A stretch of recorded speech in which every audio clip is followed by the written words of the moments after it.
Baik, selamat pagi anak-anak. Apa kabarnya hari ini? Ya, luar biasa ya. Masih semangat untuk tetap belajar menuntut ilmu. Ya, hari ini kita masuk pelajaran IPA dan pada saat ini Ibu akan memaparkan materi kita pada hari ini ya, mengenai sistem pernapasan pada makhluk hidup. Tapi sebelum Ibu memaparkan materi Ibu ini atau menjelaskan beberapa dari materi Ibu ini, apakah ada siswa yang tahu apa itu sistem pernapasan? Ya, ya, sistem pernapasan pada makhluk hidup. Oh ya, ada yang tahu ya. Baik. Ya, sistem pernapasan itu seperti halnya dengan manusia, seperti kita juga bernapas menggunakan hidung kita ya. Nah, di sini bukan memaparkan materi tentang sistem pernapasan pada makhluk hidup. Yang pertama ada paru-paru. Nah, ada 4 spesies hewan yang bernapas menggunakan paru-paru. Yang pertama ada mamalia, ya, hewan yang menyusui. Nah, contohnya seperti kucing, anjing, kuda, kelelawar, ikan lumba-lumba, dan ikan paus. Itu adalah jenis hewan mamalia yang bernapas menggunakan paru-paru. Nah, sistem pernapasan menggunakan paru-paru ini terdiri dari hidung, saluran pernapasan, dan paru-paru itu sendiri.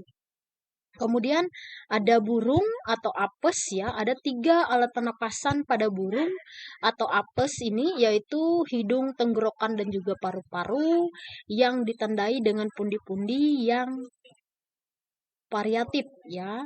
Ini pada burung. Nah, kemudian yang ketiga ada reptil.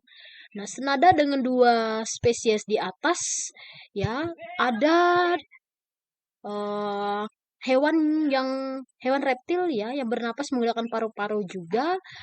Contohnya seperti buaya, komodo, cicak, dan kura-kura.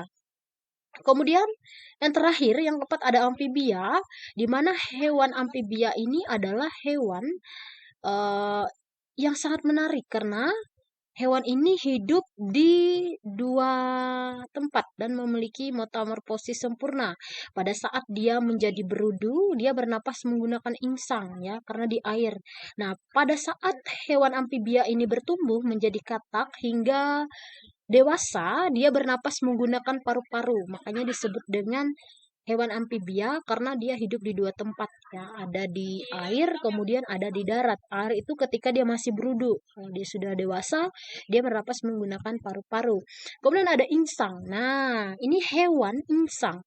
Ya, yang bernapas menggunakan insang ini adalah ikan ya. Kenapa? Karena ikan itu dia memerlukan oksigen dari air ya, dari yang ditangkap oleh insang. Nah, kemudian sisa dari proses pernapasan dari ikan akan dikeluarkan bersama dengan air. Nah, kemudian yang ketiga ada trakea. Nah, hewan insekta atau serangga adalah spesies dengan sistem pernapasan trakea ya yang terdiri dari lubung halus pada badan serangga yang menjadi sumber pernapasan baginya. Kemudian udara-udara tersebut akan masuk melalui lubang halus. Ya, lubang halus tersebut katanya membuat serangga dapat bernapas. Contoh serangga yang menggunakan trakea, bernapas menggunakan trakea ini yaitu nyamuk, belalang, kupu-kupu, hingga lebah ya. Kemudian yang ketiga ada paru-paru buku. Nah, hewan yang bernapas menggunakan paru-paru buku ini mayoritasnya adalah hewan kelas Arsinida atau Selienterata, misalnya laba-laba dan kalajengking ya. Nah, hewan ini bernapas menggunakan paru-paru buku ya. Alat pernapasan ini sangat berbeda dibandingkan dengan paru-paru yang dimiliki vertebrata ya. Karena hewan invertebrata dengan hewan vertebrata ini berbeda. Ada hewan yang tidak memiliki tulang belakang, ada hewan yang memiliki tulang belakang atau paru-paru buku. Nah, di sini yang terakhir ada kulit ya. Nah, hewan yang bernapas menggunakan kulit ini adalah cacing. Nah, ya, spesies cacing ya yang bernapas menggunakan kulit ini prosesnya terjadi saat kulit dari cacing dalam kondisi lembab atau bahkan basah. Cacing menjadi satu-satunya hewan yang memiliki sistem pernapasan yang unik, yaitu menggunakan kulit yang basah pada saat lembab. Makanya cacing itu biasanya banyak di tanah yang lembab atau basah-basah. Mereka biasanya banyak hidup di daerah yang basah dan lembab. Nah, di sini ada gambar dari sistem pernapasan yang dapat siswa lihat di depan atau di slide-nya. Siswa sekalian, di sini ada contoh dari sistem pernapasan manusia, kemudian ada contoh sistem pernapasan dari burung, kemudian ada sistem pernapasan dari ikan, kemudian ada sistem pernapasan serangga, dan yang terakhir sistem pernapasan pada reptilia.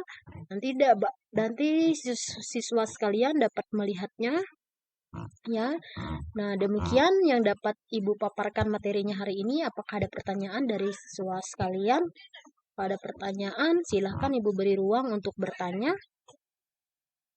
Oke, baik. Kalau jelas semua, Ibu akan memberikan tugas kalian, ya, di mana tugas siswa nanti mencari gambar referensi dari internet, dari Google tentang sistem pernapasan, baik itu pada makhluk hidup yang hidup di darat dan di air, nanti bisa dikumpulkan dengan Ibu ketika masuk pelajaran lagi.